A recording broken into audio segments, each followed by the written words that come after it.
కాంగ్రెస్ రుణమాఫీ మోసం BJP delimitation కుట్రలపై ఎమ్మెల్యే గుంటకండ్ల జగదీష్ రెడ్డి ఫైర్ అయ్యారు. సాధ్యం కాని హామీలిచ్చి అన్నింటినీ ఎగవేస్తున్నారని మండిపడ్డారు. రుణమాఫీ బోనస్ అని చెప్పి కనీసం సాగునీళ్లు కూడా ఇవ్వడం లేదన్నారు. అసెంబ్లీలో సైతం అబద్ధాలే చెబుతున్నారని జగదీష్ రెడ్డి ఆరోపించారు.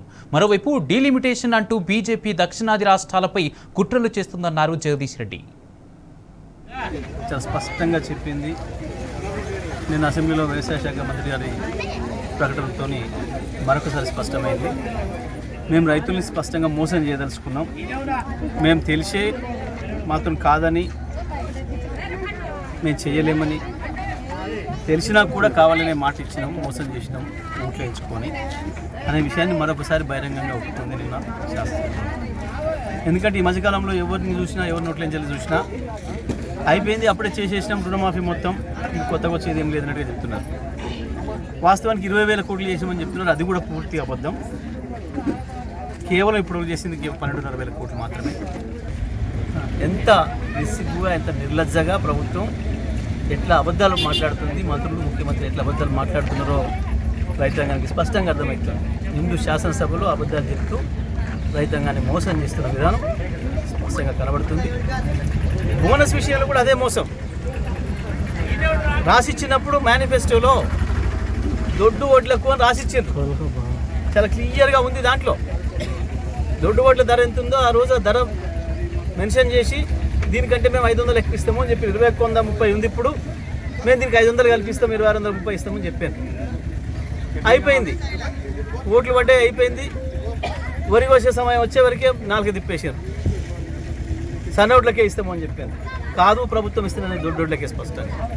సరే అయితే అయింది, సన్నోట్లకే ఇస్తారు అని చెప్పి రైతాంగం సన్నోట్లకు మారింది.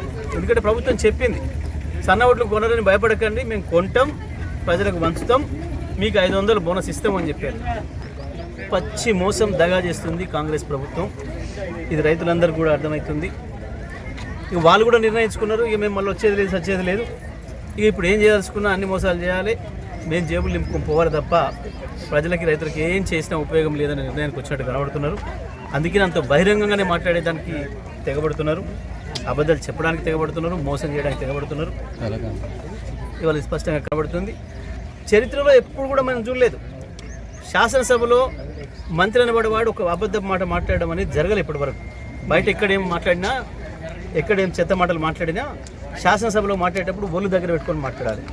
కానీ ఇవాళ ఉన్న మంత్రులు సోయి తప్పి మాట్లాడుతున్నారా, స్పృహ లెక్క మాట్లాడుతున్నారా, శాసనసభలో కూడా పచ్చి అబద్ధాలు మాట్లాడుతున్నారు. ముఖ్యంగా మేము కేంద్రం చెప్పింది కదా అని చెప్పి మేము నియమం పాటిస్తే ఇవాళ మాకు అన్యాయం చేసే పద్ధతుల్లో పార్లమెంట్ సీట్లు తగ్గించే కుట్ర చేస్తున్నారు కేంద్రంలో. అది ఎట్టి బస్సులో జరగనివ్వము అని చెప్పి ఇవాళ దక్షిణాది రాష్ట్రాలే కాదు, ఉత్తరాది రాష్ట్రాలైన పంజాబ్ కావచ్చు, ఒరిస్సా కావచ్చు, బెంగాల్ కావచ్చు, ఆ రాష్ట్రాలలో కూడా అదే అలజడి ఉంది. తప్పకుండా ఈ దేశం ఒక ఫెడరల్ దేశంగా కొనసాగాలంటే రాష్ట్రాల ఐక్యతే ముఖ్యం. రాష్ట్రాలు బలోపేతమైతేనే దేశం బలోపేతం అవుతుంది. రాష్ట్రాలని బలంగా ఉండేటట్టు చూడాల్సిన బాధ్యత కేంద్రం మీద ఉంది.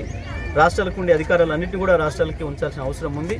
కానీ మోడీ ప్రభుత్వం వచ్చిన తర్వాత ఇందిరమ్మ రాజ్యంలో కొంత జరిగింది దుర్మార్గం, మోడీ ప్రభుత్వం వచ్చిన తర్వాత ఇంకా దుర్మార్గం జరుగుతుంది. రాష్ట్రాల హక్కుని గుంజుకునే ప్రయత్నాలు చేస్తున్నారు. తప్పకుండా దీనిపైన కలిసి వచ్చి అందరితో కలిసి బీఆర్ఎస్ కొట్లాడుతుంది.